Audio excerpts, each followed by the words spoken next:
it was serious culture shock when I got there, like way more than I expected, because it's really interesting how everybody, when they hear you're going to Chile, says, "Oh, that's the most like America. Like that's the most like the United States in South America."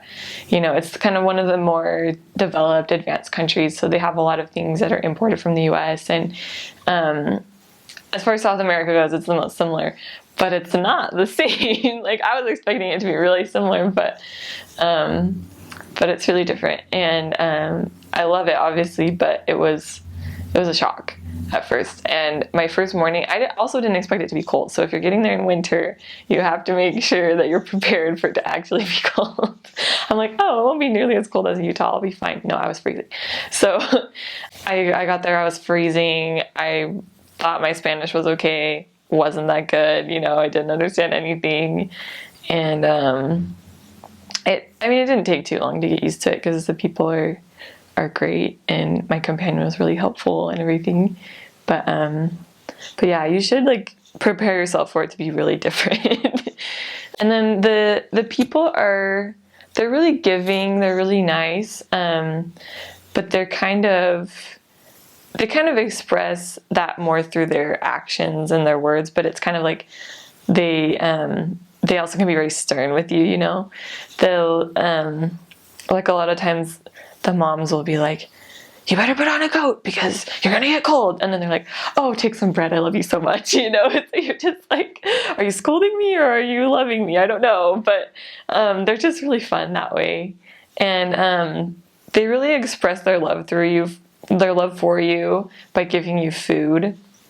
So it's really important to like accept those gifts that they give you and express how much you love the food that they give you.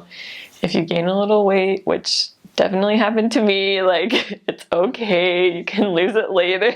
but they definitely love to give you food, especially the missionaries. They think that the missionaries, like, because they walk all day, need to eat like 3 times as many calories as a normal person.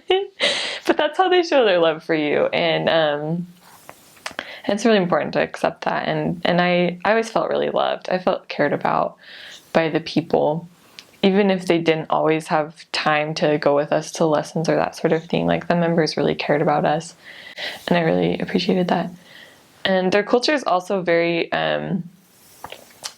they'll be very blunt about some things, and then other things they won't. And this depends on the person, obviously, too. But like most people will, if you ask like, "Oh, can we meet with you? Can we go see you?" You know, they'll say, "Oh, sure, of course, come by anytime." But then you try to like set a time and they're like, "I don't want to commit." So that's really interesting. You have to be very flexible. Like, if you're trying to run like a set schedule, like, okay, we're going to have this lesson at this time, this lesson at this time, this lesson at this time, it's probably not going to work out that way. So you have to just be willing to be very flexible, and you have to be willing to just change plans constantly. Like I never had a day where I was like, wow, we actually followed our plans. No. So just because the people are very casual that way, and they don't worry too. I mean, some people are exceptions, obviously, but kind of the culture is not to worry too much about the time and just kind of go with the flow. And so you kind of have to learn to do that as a missionary as well. Even though you have your goals and you have your schedule, like you kind of got to go with the flow with people, and you'll be a lot more successful for sure.